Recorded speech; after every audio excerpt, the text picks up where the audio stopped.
yan pandye yenga the go ko ki wele ruwen kudwa dun pana inga ruwen kanyare yan pandye yenga the go ko ki wele ruwen kudwa dun pana inga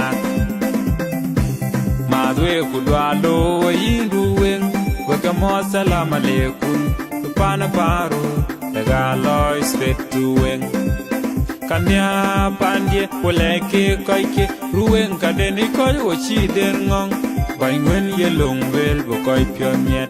nare ke madanam kataw chinyal kamadrot wej bany buong madi che wej mon wo gelu tok ke bany buong madi wej mon wo gelu tok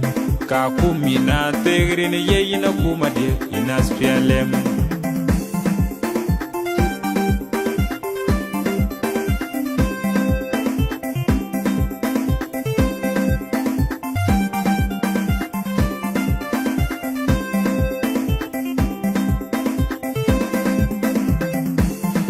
ruwen kanyari yen pandye yenga the gobu koiki wele ruwen kudwa dun pana uma ruwen kanyari yen pandye yenga the gobu koiki wele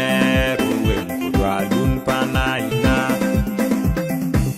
ruwen ka pana ru kwa loro kuru kwa rundi chinam ker mijwana kwa mal bajwiri budonga midu wanda kaya lwele loku tokda pana ruwen da wen makwanyi banku wenyo kukwele din mol penyo wunda gadide wunda anchenam fere tier kwa bak